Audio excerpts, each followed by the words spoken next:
Halo loite, uno musi ngendabereke uburyo duteka isombe. Turi kumwe na Wizo Kitchen ngo turi kumwe tugatwereke uburyo twatetse isombe cyangwa uburyo wateka isombe. Ngaho rero murabona ko twariko turakatagura ibitunguru, aho naho turabona ko dufise poivre gusa ndacyagi ko nacitwa ico kibo. Aho naho ko turakatagura tungurusumu, izo ni tungurusumu tuko turakatagura. Aho naho turafise isereri, izo ni sereri nazo twako turakatagura. Indamukanje ndabereka uburyo twazikataguye nkanda benze twazihejeje.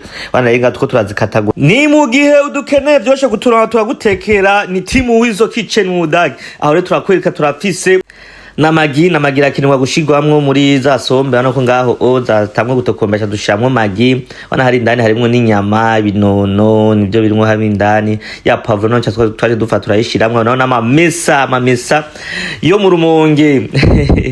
Aho naho rero twafashe ibitunguru turabikatagura, amapavro, za sereri byose na za tungurusumu turashiramo hejuru. Aho rero chatu bivanga gatoya hanyuma cyadufundikira bibire isombe kuko inzino kenewa gutega umwanya muremure cyane gose namwe murabizi. Iyo ni Wizo Kitchen chef cuisinier ni wari karabikora ngaho hama nanje nkaba nari kuri kamera. Ico ni gitungu naco ngishirwamo muri za sombe. Abona ko tugishyiramo cya kirungo gusa uzishiramo igishiramo cya kirungo zamaze kubira. Ariko twari dufata amamesa turamaza kwa tuteka amazi turashiramo indani tudushyiramo ya mamesa aramaze kwanza arabira kugira ngo aze gufata fresh. Tushiramo muri za sombe zamaze kubira zameze nk'izahiye kuko amamesa yashiramo mu nyuma zisa nk'izahiye. Ikindi kintu nibagirwa urabona ko dufise ifu y'ivyema ko dufata tuyishira kuziko dushiramo amazi dushiramo ya fu y'ivyema turayigira nyene nk'ubuyi nyene ebana nyene bikaguma nyene kumera nk'ubuyi nyene kugira nyene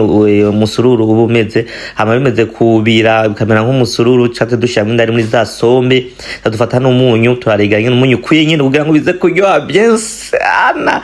Aho rero turashira buta turafundikira doje gufundikira turabivanga ariko duce dushiramo aho byari bigenewe kubera ko byari byabageni wewe kutabyumva. Aho rero duhejeje rero kuwiteka natwe ducuma kagari. Uwo ni Wizo cuma kagari Wizo Kitchen chef cuisinier yacuma kagari aje gacumba rero turagashaka kusahara turasangira twese baza tugati ibintu ni good mudukeneye munaturondera kwizi nimero ngaha ndabahaye mariage amadote ama fete atandukanye ma anniversaire tubakorera amateka je na Wizo Kitchen na Shasha ni team Wizo. Ndabakunda cyane gose. Thank you mpaka je nshabaho mwongera muna